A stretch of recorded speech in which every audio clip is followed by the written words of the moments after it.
Hi everyone! So today I'm doing a review of a Hakuhodo eyeshadow brush G5527BkSL. So the brush looks like this. I picked it up recently at IMATS LA. I got to see it in person. I thought it was just the coolest shaped brush because it's very, very different than a lot of other brushes. So it's made of Canada squirrel hair, which is all of the squirrel hairs that Hakuhodo uses are just extremely soft. I mean, you touch it and it's just so soft. It's a brush in their G series. It's got a black handle, which is very beautiful and glossy, hand painted. It says Hakuhodo right here. And then it's silver looking ferrule, and then the squirrel hair is in here. So the squirrel hair is actually pretty densely packed. When I do this from side to side, it doesn't feel like it's completely packed in there. So I mean, there's some give when you do this from side to side, but it feels very firm.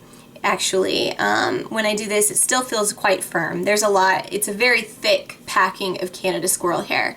So this brush, in terms of the quality and the craftsmanship, this brush is amazing. If you can see here, I hope to get a very close-up look. It looks like one mass of hair. It doesn't, I mean, you can't even see any individual hairs here. I've used it several times since I washed it and dried it with a brush guard, and there's just like no strays. It's almost just like a one solid mass of hair. And what's amazing is that the gradation of the hairs is just perfect. From where they start all the way down here to the very tip of this brush, it's like perfection. Every little tiny place on the brush has got a end of a hair, which is going to pick up product beautifully. I am a big fan of these very fine squirrel hairs picking up product. I love how they pick up product because, like I just said, every place that has a little end of a hair is going to be excellent for picking up product. So especially as long as the eyeshadow isn't very like densely packed, as long as it's like a buttery, soft, good quality eyeshadow, this is going to pick up the product just so beautifully. In fact, I can show you here. Let me show you. I'm going to dip into this MAC eyeshadow right here and show you what it's going to look like on the brush. So I'm barely pressing. I tugged a little bit, and then hopefully this will show up.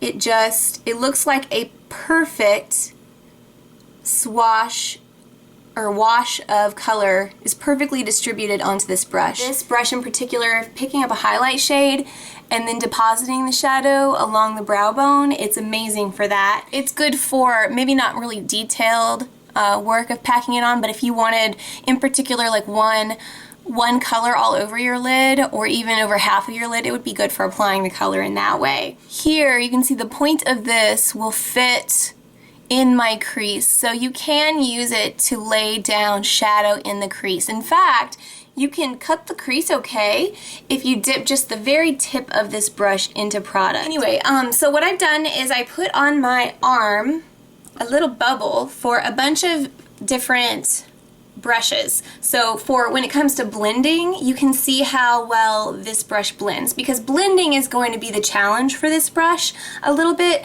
depending on what you like and what your preference is.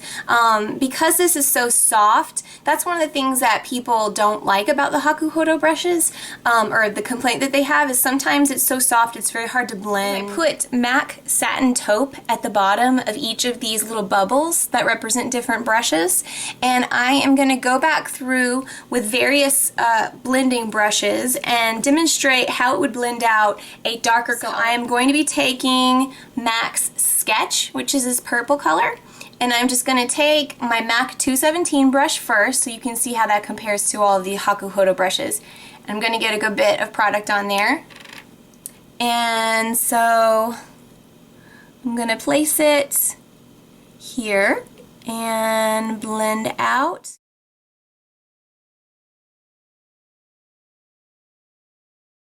Okay, so that's about how that one did, the way that I placed the shadow and how I blended it, the MAC brush. Okay, now the Hakuhodo brush, the one that I'm reviewing in this video, I swooshed that around in there real good, and so I'm going to put that here. So it placed it really precisely and beautifully, I think, the way that it deposited the shadow, and compared to the MAC one, I think I may have picked up a little bit more product since it had more hairs.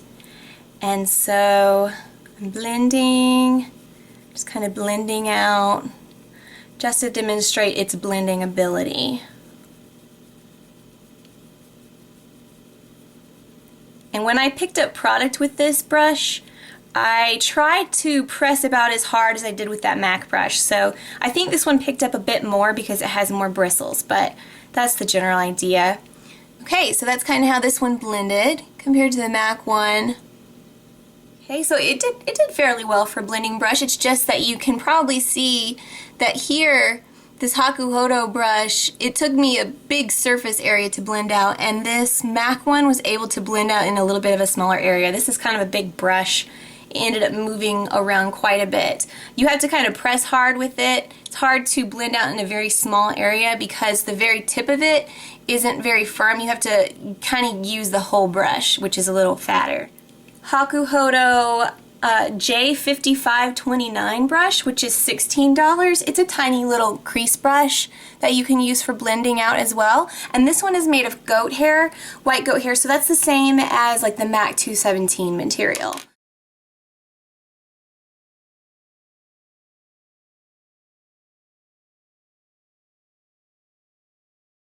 So that's about how that one did.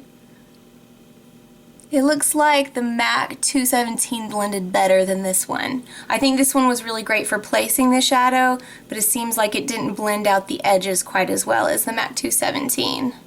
The next one I'm going to do is the Hakuhodo J5523, and that brush is also $18. This one's very similar to the MAC 217, but the J one to me is a little bit more pointed, a little bit, and it also is a little bit softer. So I'm going to take that into Sketch, the MAC shade here, and I got a good bit of product, and now I'm going to put that on my arm, and I'm liking how this is depositing the product. Very easy to put it where I want, and then I'm going to blend it.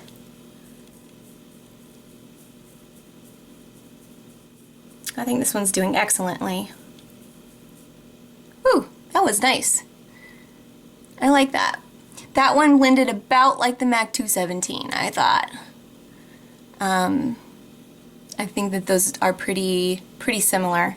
I really like this one. And then the Hakuhodo J5533, and this one is $17 as well. So it looks kind of like the other one, only it's completely round, whereas this one that I just used is flat.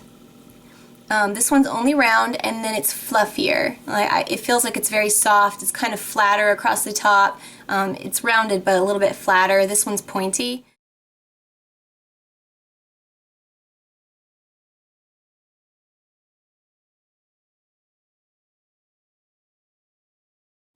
So that one did marvelously when it came to blending out, I think. Okay, so I'm going to take this one just because I'm curious, and I'm going to see if it will blend out this Hakuhodo G5527BkSL a little bit more, just because I'm curious.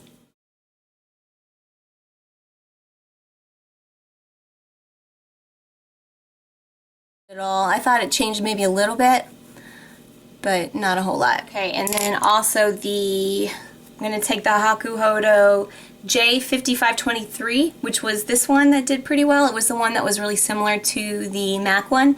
And I'm going to take that to the G5527BkSL and see if it blends that out anymore as well. See if I can get it to blend out anymore. I don't think so. Yeah, it's doing nothing. Okay, so basically, all the other Hakuhodo brushes, I don't think that they were able to blend out what the G5527BkSL did. I don't think they were able to do better than the BkSL. Let me take the MAC 217 now and see if that does anything more.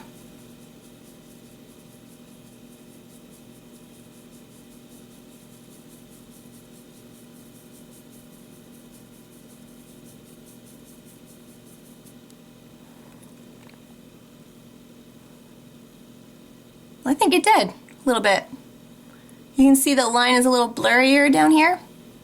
Okay, so MAC 217, it appears, is a little bit of a better blending brush than the Hakuhodo G5527BkSL. So that's my opinion. That was kind of what I thought was going to happen when I did my little arm experiment, but I just wanted to show you guys as I did it. I think that the MAC 217 is a little bit better of a blending brush because I think it's because the hairs are a little stiffer, so it's able to pick up and you know, blend out the product a little bit better. However, this Hakuhodo brush, you could use it for blending, and it did a fairly good job. I just think, I mean, this MAC 217 is like a favorite of a million people, you know, for blending. I mean, it's a really good brush for a reason. And one more thing I wanted to show you is, I wanted to show you, this is the one that this review is on. And it's actually the smaller of two brushes that Hakuhodo has on their website. So this right here is the G5524BkSL, but they're actually quite a bit different. So the small one is small enough to really use for an eyeshadow brush, and it's pointy enough that you could use it to cut the crease, or you know, deposit in a very precise way crease color. But this one is more rounded on the top, just a slight amount. It is pointed as well, but when I touch it, I feel a much wider point, whereas the other one is very precise. And then next to my eye, this one's just very chunky. You could use it maybe for blending, but I wouldn't use it for anything else around my eye, except for maybe placing highlight shade above here, but even for me, it's kind of big for that. So definitely of these two brushes, I think that the smaller one is more useful when it comes to an eyeshadow brush, but that's just my opinion. So I hope that you found this review helpful. If I didn't cover something that you'd like for me to cover, just let me know and I will try to help you out with that.